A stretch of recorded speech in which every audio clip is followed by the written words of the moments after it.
দিদি। আসসালামু আলাইকুম রহমতুল্লাহ। বিশ্বের মুসলমান ভাই ও বোনেরা, সবাই তো মুসলমান আমরা, তাই না? দেখেন, এই আমারে দেখেন, আমি তো ভাই মুসলমান, আমার তো ঘর বাড়ি সঁপে দিছি নবীজির, আল্লাহকে না দেখিয়া, আল্লাহরে না দেখিয়া, নবীজির নাম শুনিয়া মন প্রাণ সঁপে দিছি। সেটা কি আমার অপরাধ? এই প্রেমেতে কি জ্বালা সেটা আমি মোহাম্মদ বাসিরে জানি। আমার ঘর বাড়ি বিক্রি করে দুবাই রাসুল ক্যামের মেয়েদের গেছি। আল্লাহর লাখ লাখ শুক্রিয়া, মেহরবানি, অশেষ মেহরবানি যে আমি ওই জায়গায় পৌঁছেছি।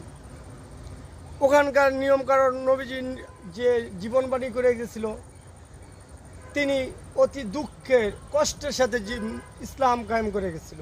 ইসলামের কোনো সুখ বলে নেই যে 5 তলা 6 তলা বিল্ডিং বানার জন্য।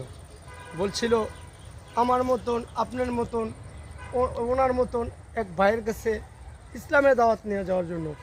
আজকে এক মুঠো দুপুরবেলা খেয়েছি, সন্ধ্যা রাত্রেবেলা কী খাবো সেটা বাবার জন্য না, সেটা আল্লাহ তাআলা ফয়সালা করে দিব। সেটা পরে এই দুপুরবেলা খাওয়ার পর আমরা নবীজি আবাদত ছিল ইহুদির কাছে।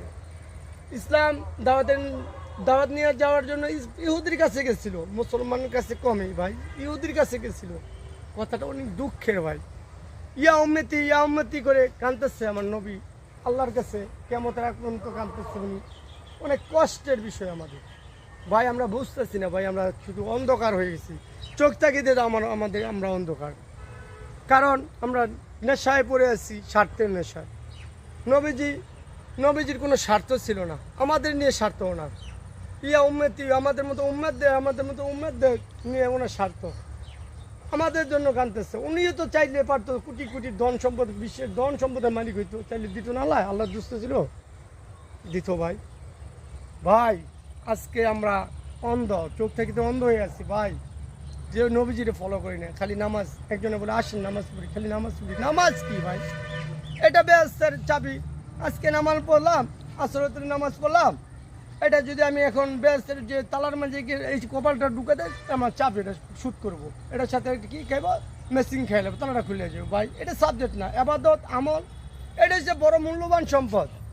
আবাদত আমলের দিকে তাকান, এটা হচ্ছে গিয়া মুসলমানদের ধর্ম। শুধু কর্ম করলে হবে না ভাই। কর্ম কি আপনার জন্য, আপনি কর্ম করতেছেন স্বার্থের জন্য। ধর্মতে আসেন, আবাদতে আসেন, তাহলে নবীজিকে পেয়ে যাবে। নবীজি কি প্রেম ছিল, নবীজির প্রেম কত মূল্য ছিল। আর কিছু বলবো না ভাই, একটু নজর দেন, নবীজি কত কষ্ট করে গেছিল, কষ্টের কথা একটু ভাবেন ভাই। আসসালামু